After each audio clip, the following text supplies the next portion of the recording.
Welcome, ladies and gentlemen, girls and boys. Welcome to From Broken Worlds, where I try to rehab, particularly my knees, into getting them into a position where I can qualify for the 2027 World's Highland Games Championship. So, last time I talked about compound movements in relation to strength. This time I want to talk about compound movements in relation to efficiency. Now, I don't know about any of you guys out there, but for me, I cannot spend hours and hours in the gym a day. When I was younger, I used to do that. I used to spend a lot of time in the gym. But today, I A, don't want to, but B, I have other responsibilities that I have to attend to. So this vlog is, I want to talk about efficiency, and particularly efficiency in relation to compound movements. Now, if you just think of it rationally, a compound movement works a bunch of muscles at once, where isolation exercises work less muscles at once. So if you think about it rationally, using more muscles in a single lift than less muscles in a single lift will work out more muscles. And so you don't have to rely so much on picking body parts and making sure you're getting each muscle worked out. You can do compound movements to work out your whole body in a much shorter amount of time. If you pair up different compound movements in two different exercises, for example, I'm doing box squats here, and I'll be doing shoulder presses. Between those two, I got a nearly full body workout just doing that. Now, having said that, I'm not against doing isolation exercises. In fact, you'll see in this vlog, I do just that. But at the same time, the vast majority of my workout is compound movements.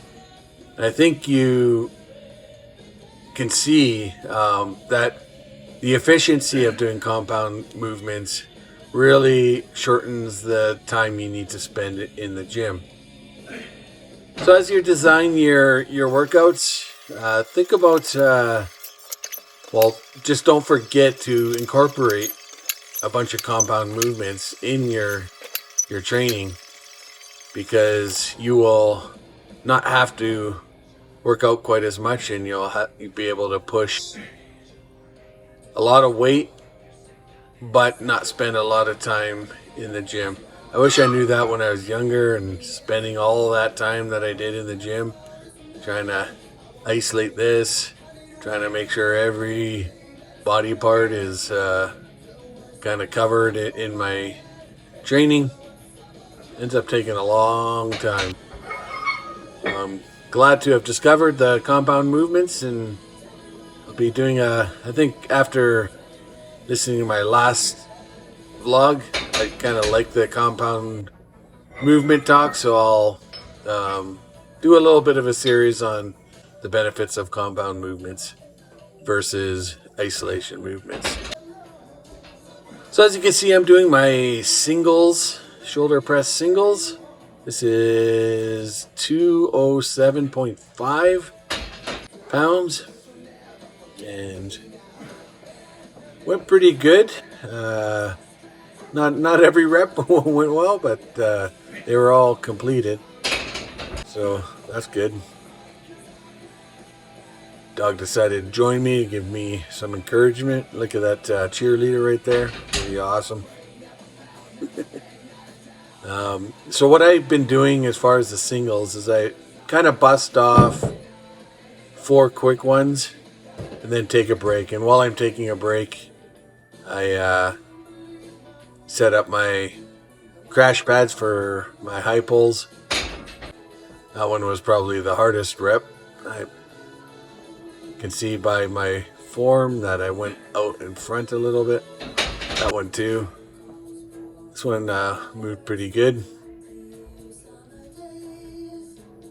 Yeah, that was a better rep.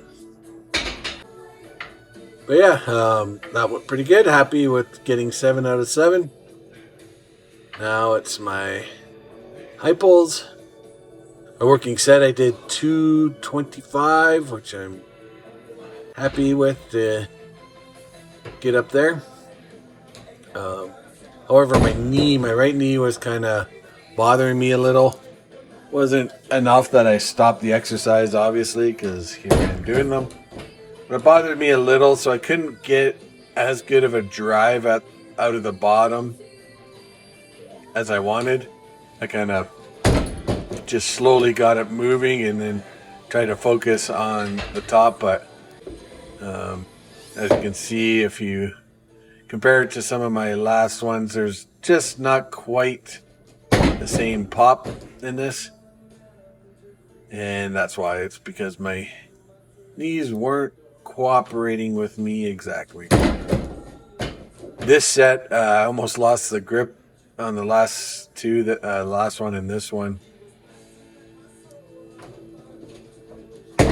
So you can see it kind of going forward like it did because I was losing my grip. So I decided to do hook grip for my remaining ones.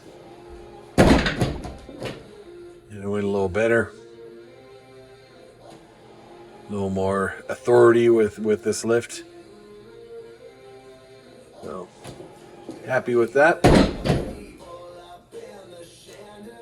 Just to remind everyone, the reason I'm doing high pulls instead of, say, cleans is because the cleans were kind of annoying my knees. It's that catch. So you kind of hop and catch in a bent position. That part was kind of annoying my knees, so decided to go with the high pulls because there's no hop and no catch. It's just throwing it up. So you get a lot of the athleticism, the acceleration, the power. You do gain. There is some benefits to the catch as well. So it's not identical. It's not just as good or anything, but it's still good. And more importantly, it doesn't annoy my knee as much. So I'm happy with that. So as you can see, here's my isolation. As I said before, I'm not against isolation movements, even though I strongly favor compound movement. So I've been doing bicep curls to help me with my chin-ups because it's my biceps that's the weakest link in that chain when you're trying to do a chin-up. So this is probably the way to do chin-ups that simulate, the way to do bicep curls which simulates a chin-up quite well. Guess the other way would be to put yourself in a chin-up position and just do your bicep curls that way, maybe. But anyways, this is a really good way to do bicep curls that help chin-ups. I got this exercise, or was reminded of this exercise by a guy that was talking about the type of curls that you want to do to help with the deadlift. And I thought, yeah, I can see that, but it also helps with the chin-ups as well. So decided to incorporate it. All right, that's about the end of my workout. All the best, guys. Peace.